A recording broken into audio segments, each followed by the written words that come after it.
जैसे कि कल हमने देखा था DRX क्या था? मैक कंट्रोल एलिमेंट था। और ये DRX कमांड कौन किसको दे रहा था?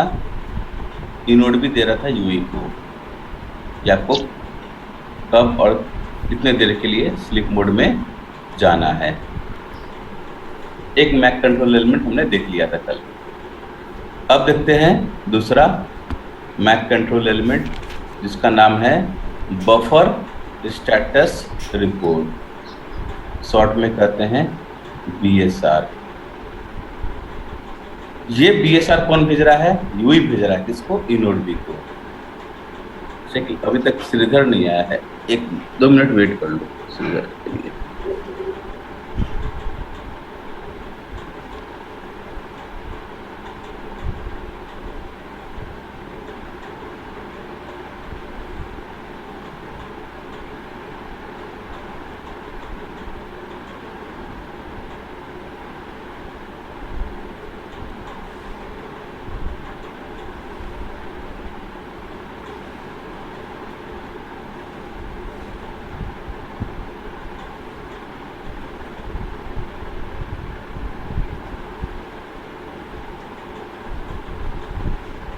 आई थिंक सो रहा है अभी तक वो। चलिए आगे बढ़ते हैं।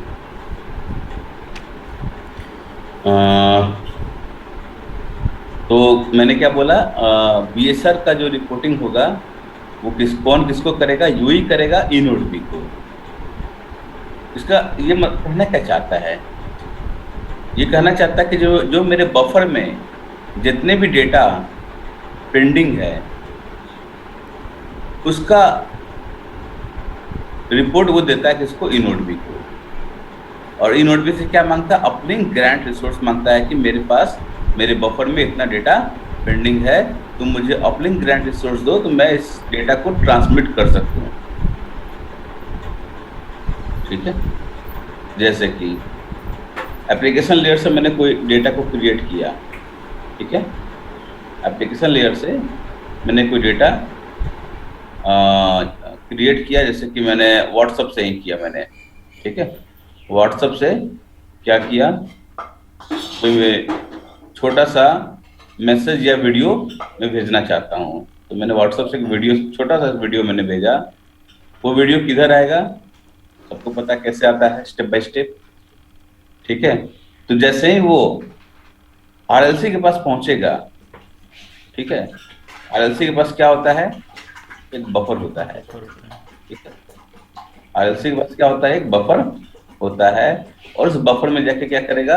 वेट करेगा। RLC क्या करेगा? मैक को बताएगा कि मेरे पास इतना डेटा पेंडिंग है मेरे बफर में, या इतना डेटा मेरे पास आ चुका है। तो यूई का मैक लेयर इनोड बी को बताएगा कि मेरे पास जो भी है 240 KB का डेटा है, चाहे आपका 300 KB का डेटा है, ये सारा क्या करेगा? यूई का मैक लेयर इनोड बी के मैक लेयर को बताएगा। तो यूई का मैक लेयर इनोड बी को मैक को बता रहा है, तो कैसे बता रहा है? उसको कहते हैं हम लोग बफर स्टेटस रिपोर्ट। ठीक है, बफर में, किसके बफर में? RLC के बफर में कितना डेटा पेंडिंग है, RLC पहले मैक लेयर को बताएगा। कौन सा यूई साइड का? RLC यूई के मैक लेयर को बताता है कि मेरे बफर में इतना डेटा पेंडिंग है। फिर यूई का मैक लेयर इनोड बी के मैक लेयर से कम्युनिकेट करेगा कि मेरे को अपलिंक ग्रांट रिसोर्स दे दो, इतना डेटा मेरा पेंडिंग है। उस प्रोसेस को करते हैं BSR, बफर स्टेटस रिपोर्ट। सबको समझ में आया क्या मैंने बोला अभी?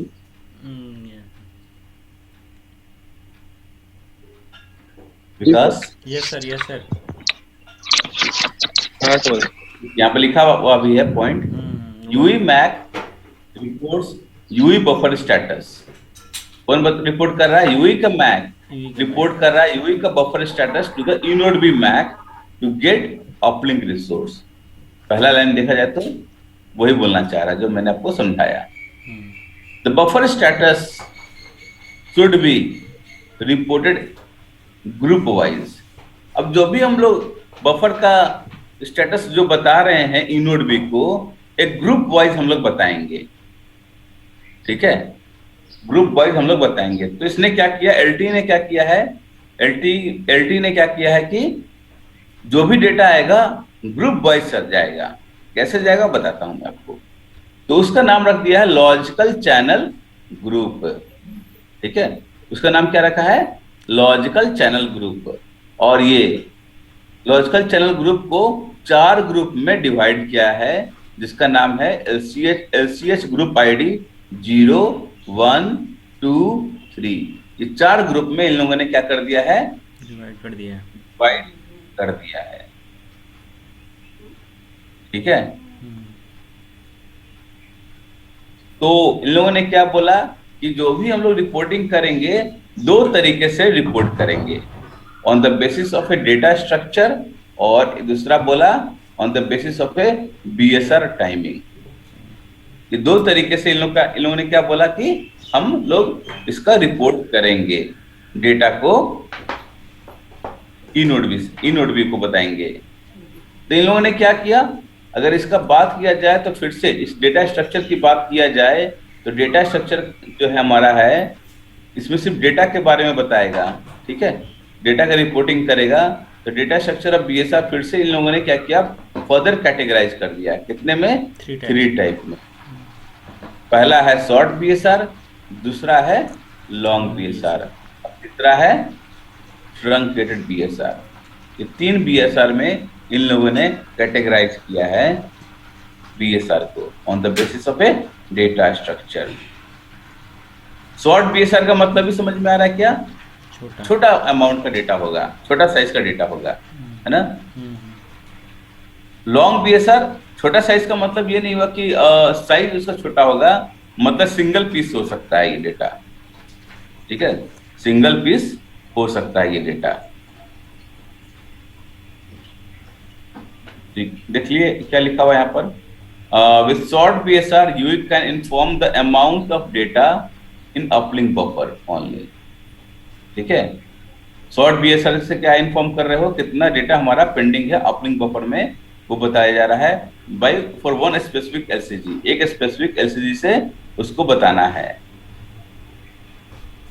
सो जैसे कि मैंने बताया कितने एलसीजी ग्रुप आईडी हमारे पास है, 4। अगर इसी को आप कन्वर्ट करोगे बाइनरी में तो 00, 01, 10, 11, मतलब 0 हो गया डेसिमल में, ये 1 हो गया, ये आपका 2 हो गया, और ये आपका 3 हो गया। तो कितने बिट के हैं ये सब, 2 बिट के हैं। तो एलसीजी आईडी को अगर जब भी रिप्रेजेंट करोगे तो 2 बिट का पहला वो जाएगा, फिर बफर का साइज जाएगा, मतलब कि कितना डेटा पेंडिंग है उसका साइज जाएगा, ठीक है। तो बफर का साइज क्या किया इन लोगों ने, कैटेगराइज कर दिया 0, 1, 2, 3 में। तो कितने बिट का है बफर का साइज, 6 बिट का है, 6 बिट का। 6 बिट का कितना पॉसिबल वैल्यू है, 2⁶ देखा जाए तो 0 से लेकर 63 तक आएगा आपका। अब इन लोगों ने क्या किया, इस 0 से लेकर 63 तक क्या इतना ही मेरे पास डेटा होगा, तो इन लोगों ने क्या किया है, कैटेगराइज कर दिया है। कैसे, ये वाला टेबल देखो आप, इस टेबल में देख पता लगेगा कि 0 से लेकर 63 तक कैसे इन लोगों ने कैटेगराइज किया है। पहला देखिए 0 से लेकर यहाँ पर है 31, और यहाँ पर है 32 से लेकर लास्ट 63 तक है, ठीक है। और जितने भी डेटा है यहाँ पर बाइट्स में है। सबको पता है 1 बाइट में कितना बिट, 1 बाइट्स में 8 बिट होता है ना जी, सबको पता है ये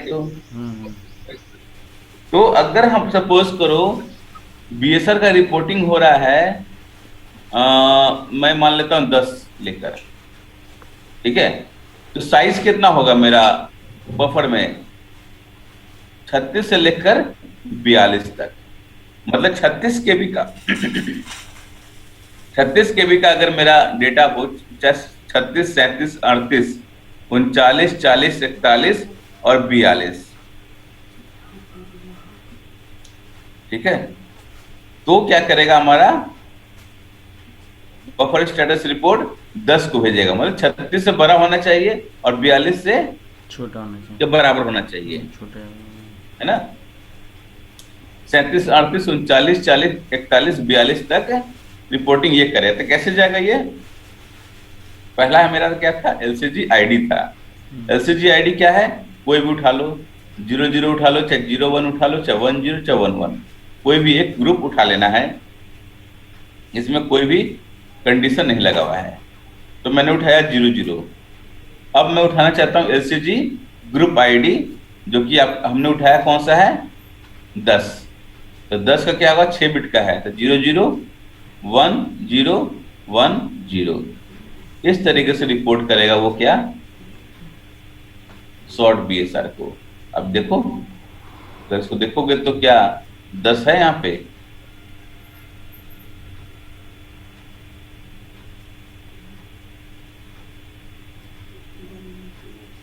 जीरो जीरो क्या है, एलसीजी आईडी हो गया, ठीक है।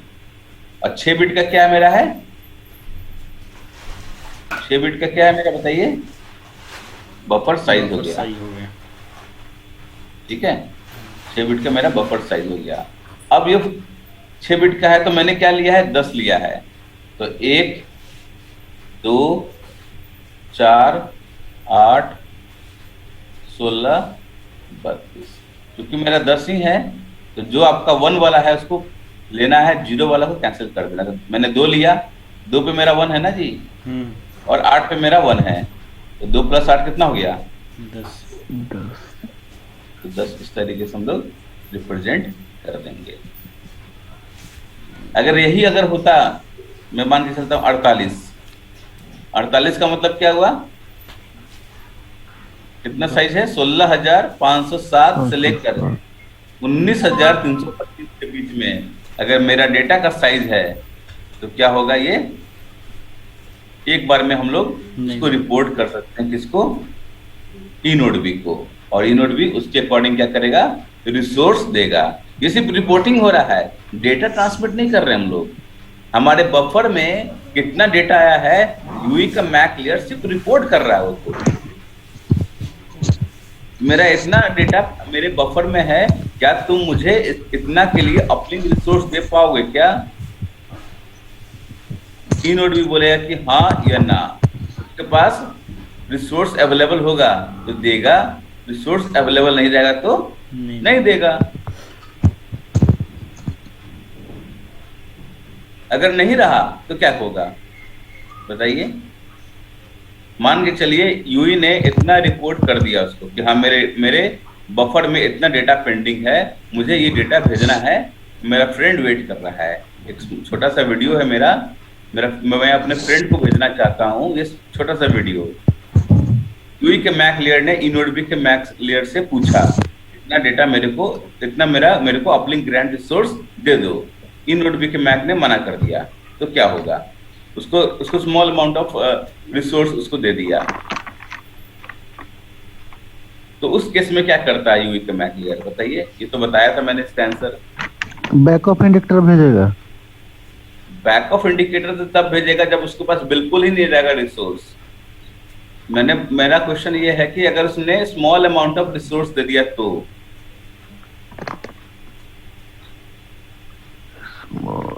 यूई का मैक लेयर क्या करेगा फिर।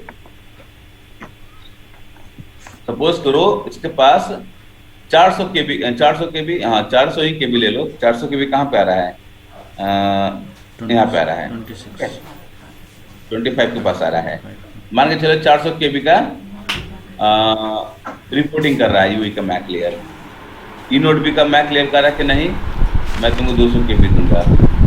तो अब डेटा कैसे ट्रांसफर होगा, तो इनोडबी यूई का मैक लेयर क्या करेगा, आरएलसी को रिपोर्ट करेगा। आरएलसी क्या करता है बताइए, आरएलसी लेयर क्या करता है फिर, मैक लेयर को इन्फॉर्म करता है। आरएलसी का काम क्या है, सेगमेंटेशन और कॉन्कैटिनेशन। याद है ना, सेगमेंटेशन करता है वो। हाँ सर, वो सेगमेंटेशन करेगा, टुकड़ों में डिवाइड कर देगा उसको। हाँ, उस उसको डिवाइड करके फिर से क्या करता है, वो प्रोसेस करता है उस डेटा को। तो ये हो गया आपका काम करने का तरीका। अब आते हैं फिर से वापस। तो क्या हमने देखा कि हमने BSR को on the basis of the data structure 3 part में डिवाइड कर दिया है, शॉर्ट BSR, लॉन्ग BSR और ट्रंकेटेड BSR। शॉर्ट BSR क्या बोलता है कि हम एक LCG ID को ही भेज सकते हैं एक बार में, ठीक है, एक बार में एक LCG ID जाएगा। लेकिन लॉन्ग BSR क्या कहता है, ये बोलता है कि मैं मल्टीपल LCG ID को मैं एक बार में भेज सकता हूँ, ठीक है, मल्टीपल LCG ID को मैं एक बार में भेज सकता हूँ। मतलब ये हुआ कि सपोज करो मेरे पास 200 KB का डेटा कौन भेजा, PDCP लेयर भेजा। नेक्स्ट टाइम फिर PDCP क्या भेज रहा है, 250 का भेज दिया मान के चलो।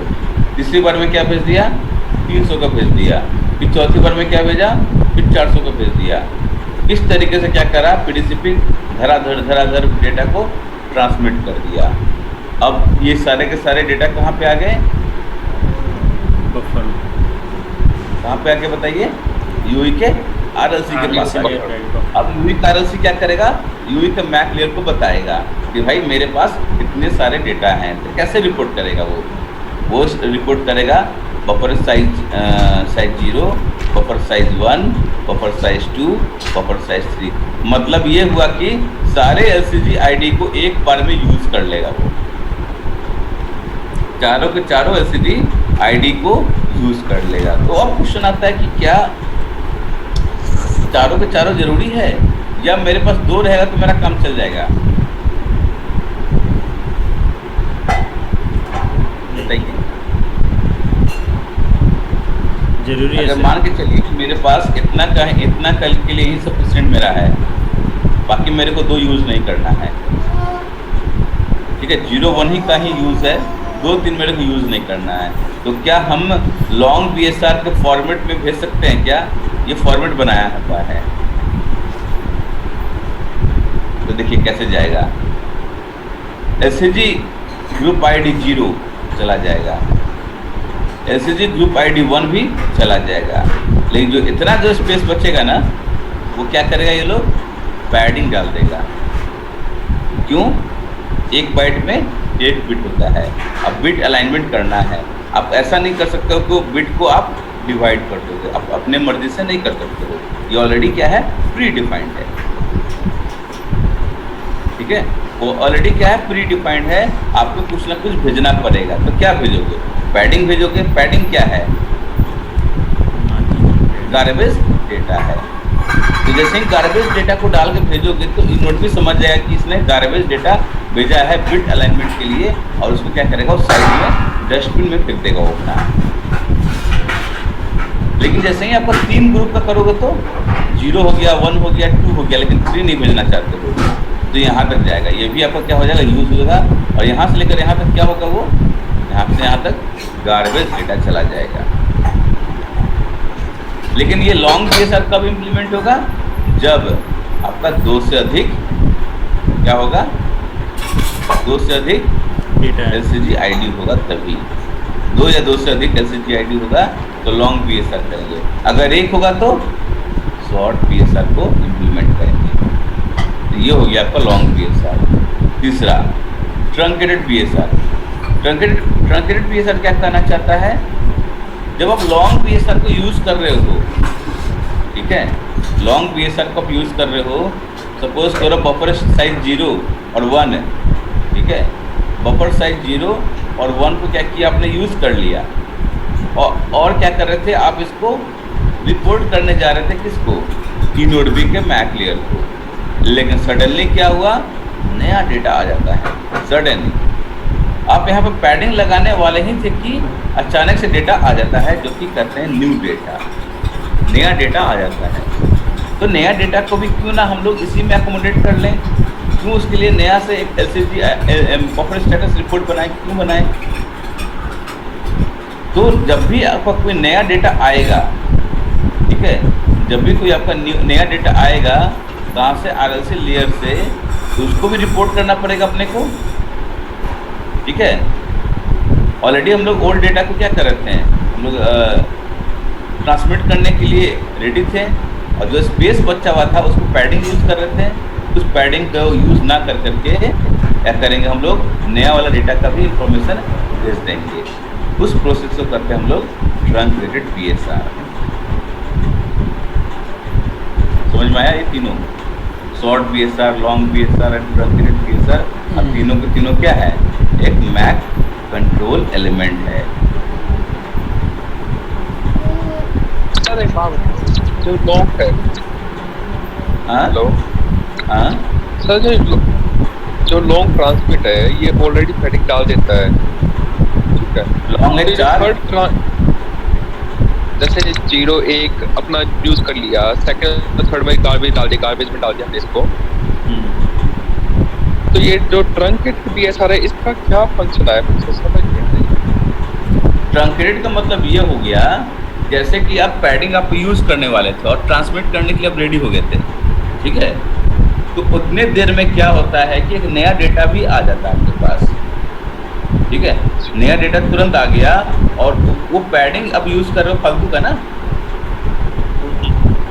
अब BSR रिपोर्ट करने के लिए आपको चाहिए होता है रिसोर्स, ऐसे तो नहीं कि यूई ऐसे ही भेज देगा अब BSR रिपोर्टिंग, उसके लिए भी तो रिसोर्स चाहिए ना यूई को।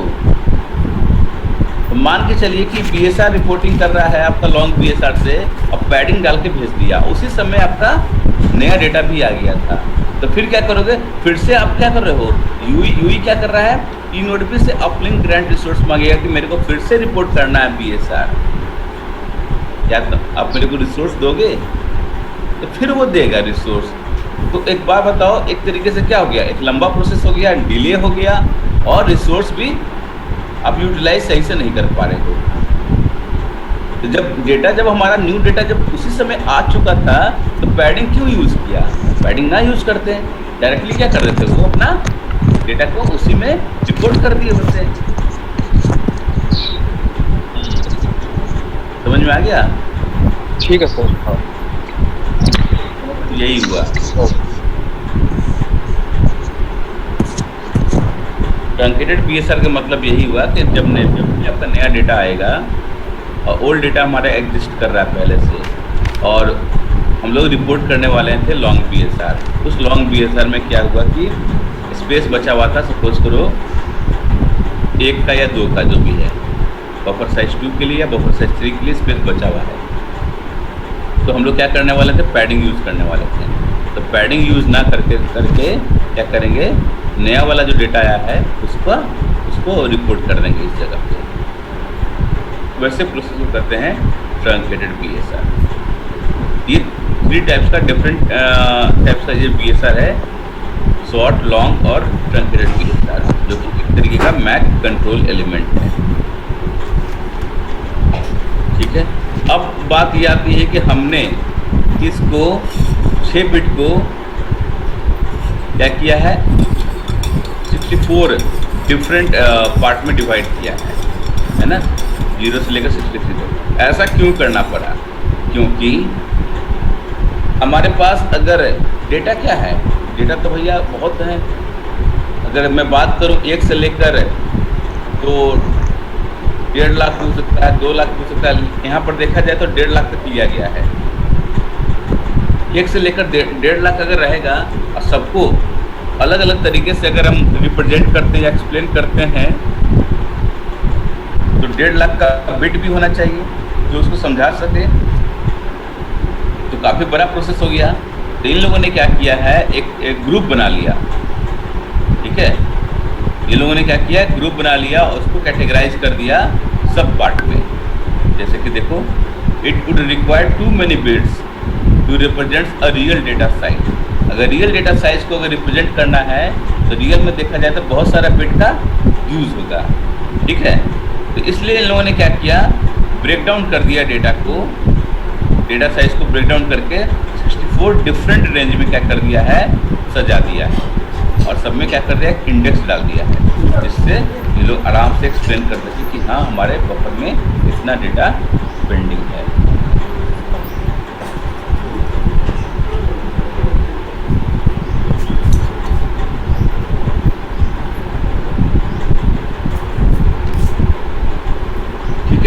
अब देखिए यहाँ पर 3 BSR टाइप होते हैं, किस बेसिस पे? टाइमिंग के बेसिस पे, ठीक है। There are 3 BSR types according to the timing, और यूई सेंड करेगा BSR। यहाँ पर हमने क्या किया है, 3 पार्ट में फिर से डिवाइड किया, एक रेगुलर BSR, पीरियोडिक BSR और तीसरा है पैडिंग BSR, जो on the basis of timing हमने 3 BSR में कैटेगराइज किया है। अब देखिए ये कैसे काम करता है। पहला जो BSR है उसका नाम है रेगुलर BSR। रेगुलर BSR में क्या करना चाहता है कि कोई भी हमारे पास ऑलरेडी एग्जिस्टिंग डेटा है, मान के चलो, और अचानक से न्यू डेटा आ गया, उसका जो प्रायोरिटी है बहुत ही ज़्यादा हाई है, उस केस में क्या करेगा, वो रेगुलर BSR को ट्रिगर करेगा, ठीक है। उस केस में क्या करेगा, वो रेगुलर BSR को ट्रिगर करेगा। इसमें साइज से कोई मैटर नहीं है, टाइमिंग पे है, पहले कौन सा BSR को रिपोर्ट करना है, उस बेसिस पे इन लोगों ने क्या किया है, 3 डिफरेंट टाइप्स ऑफ BSR को कैटेगराइज किया है on the basis of priority. मतलब कि मान के चलो आपके पास ऑलरेडी एग्जिस्टिंग डेटा है बफर में, अचानक से नया डेटा आता है जिसका प्रायोरिटी बहुत है। सबसे ज़्यादा प्रायोरिटी देखा जाए तो किसका होता है, वोल्टी कॉल का होता है हायर प्रायोरिटी। सबसे लो प्रायोरिटी किसका होता है, इंटरनेट का होता है, जो आपका ऑफलाइन वीडियो हो, चाहे आपका कोई भी एक्टिविटी चल रहा हो, जीमेल उमेल का, ये सब क्या है, उसका प्रायोरिटी बहुत ही लो होता है। तो उस वैसे केस में क्या होगा कि आपका रेगुलर BSR ट्रिगर होगा, और रेगुलर BSR ट्रिगर करने के लिए सबसे पहले क्या करना पड़ेगा, कुछ और भी स्टेप्स को फॉलो करना पड़ता है। जैसे कि जब भी रेगुलर BSR ट्रिगर होगा तब तक क्या होगा, आपका शेड्यूलिंग रिक्वेस्ट भी ट्रिगर होगा। शेड्यूलिंग रिक्वेस्ट जैसे कि मैंने आपको बताया था, ठीक उसी तरीके से रैंडम एक्सेस प्रोसीजर काम करता है। रैंडम एक्सेस प्रोसीजर का काम क्या है, आपको अपलिंक ग्रांट रिसोर्स मांगना, किससे, इनोडबी से। और एसआर का काम क्या है, इसका भी काम क्या है, अपलिंक ग्रांट रिसोर्स मांगना इनोडबी से। लेकिन रैंडम एक्सेस प्रोसीजर को मैंने बताया था 6 डिफरेंट कंडीशन में आप रैंडम एक्सेस प्रोसीजर को ट्रिगर कर सकते हो। लेकिन एसआर का कंडीशन क्या है कि वो सिर्फ और सिर्फ कनेक्टेड मोड में ही वो ट्रिगर होगा, ठीक है। एसआर कब होगा, जब हमारा यूई कनेक्टेड मोड में रहेगा और उसके पास अपलिंक ग्रांट रिसोर्स नहीं है कोई डेटा को ट्रांसमिट करने के लिए, तब जाके वो एसआर को ट्रिगर करेगा, ठीक है। तो यही चीज यहाँ लिखा हुआ है, regular BSR is trigger, MAC is going to trigger a SR procedure if the UE has a valid PUCCH resource. तो एसआर किस पे जा रहा है, PUCCH रिसोर्स पे जा रहा है इनोडबी के पास, और इनोडबी क्या कर रहा है, उसके बाद उसको अपलिंक ग्रांट रिसोर्स दे रहा है। अगर आपका एसआर काम नहीं करता है, ठीक है, एसआर आपका काम नहीं करता है, तो क्या होगा, उस केस में रैंडम एक्सेस प्रोसीजर को ट्रिगर करना पड़ जाएगा, ठीक है। और एसआर जो ट्रिगर हो रहा है सिर्फ और सिर्फ रेगुलर BSR में ही ट्रिगर होगा, बाकी के BSR में ट्रिगर नहीं होता है। तो रेगुलर BSR कब कर रहे हैं, जब भी कोई मेरे पास नया डेटा आ रहा है और उसका जो प्रायोरिटी है बहुत ही ज्यादा हाई है, उस केस में क्या करेगा, वो रेगुलर BSR को ट्रिगर करते हुए क्या करेगा, अपना डेटा सेंड कर देगा। दूसरा आता है पीरियोडिक BSR। पीरियोडिक का नाम से पता लग रहा है कि रेगुलर इंटरवल पे क्या कर रहा है, ये अपना रिपोर्ट करते रहेगा, चाहे उसके पास डेटा हो चाहे ना हो। फिक्स कर दिया गया है 500 मिलीसेकंड।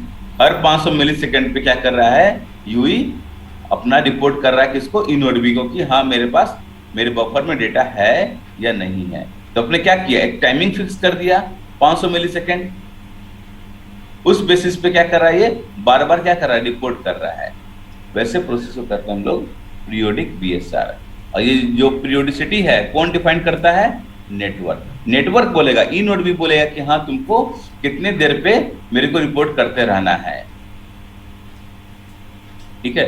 और इसका जो इंफॉर्मेशन आता है, इसके अंदर आता है RRC कनेक्शन रिकॉन्फ़िगरेशन मैसेज के अंदर आता है, और इसके अंदर एक आइज होता है, उसका नाम है रेडियो रिसोर्स कॉन्फ़िग डेडिकेटेड। ये मैं आपको बताऊंगा आरआरसी लेयर पे कैसे इसको कॉन्फ़िगर करते हैं। तीसरा है आपका पैडिंग बीएसआर। पैडिंग बीएसआर क्या होता है? पैडिंग बीएसआर का मतलब ये हुआ कि आपका जो नंबर ऑफ पैडिंग बिट्स है, ठीक है, नंबर ऑफ पैडिंग बिट्स है in a data message is larger than the size of ए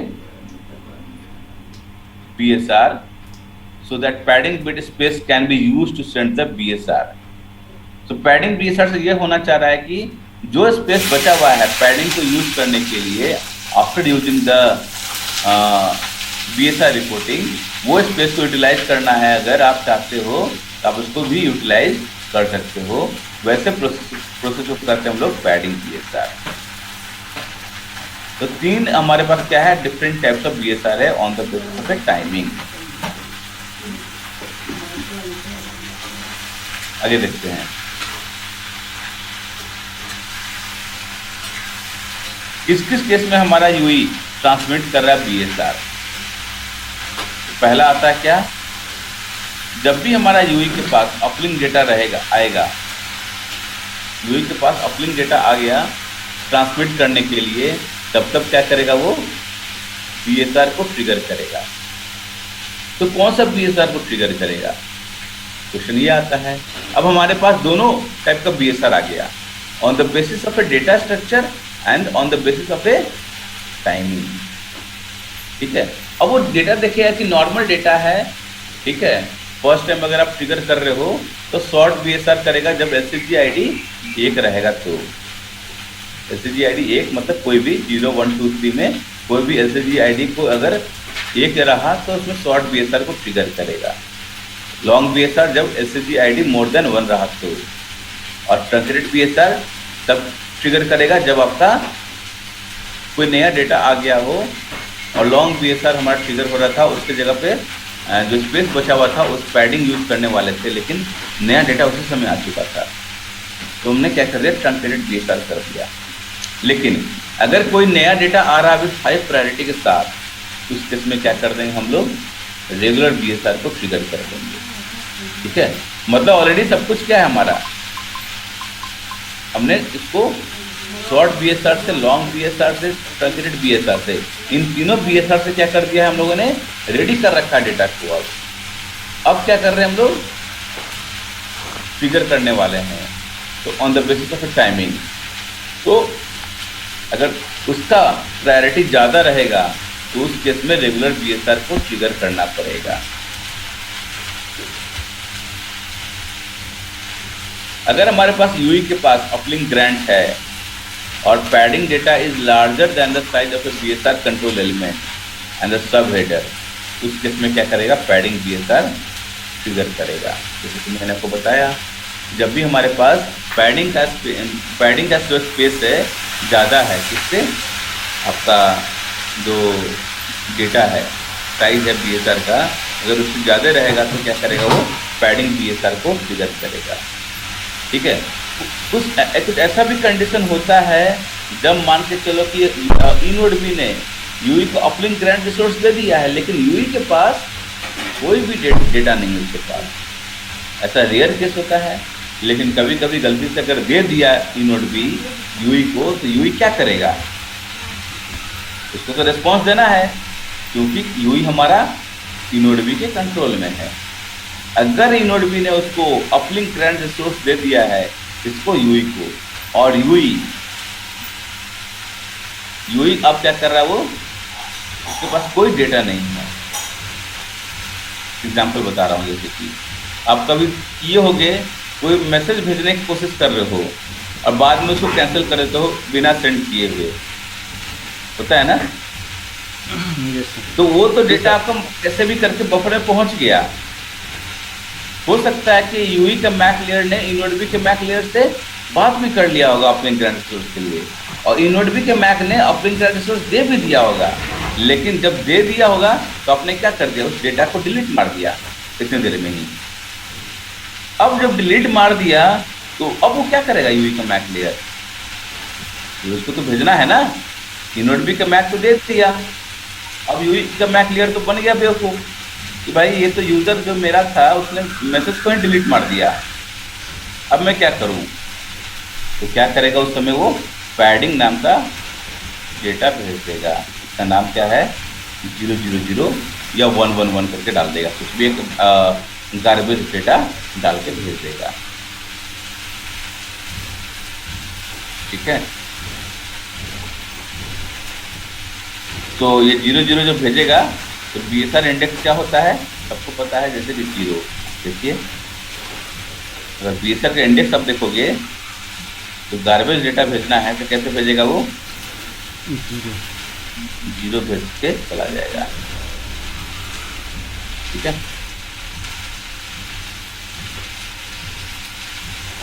तीसरा case report 1 retransmit BSR, timer is expired and UE has some data to transmit. Obvious सी बात है कि कोई चीज को हम लोग क्या कर रहे हैं, रिपोर्ट कर रहे हैं कंटिन्यूअसली। ठीक है, रिपोर्ट कर रहे हैं लेकिन क्या हुआ, टाइमर एक्सपायर कर गया।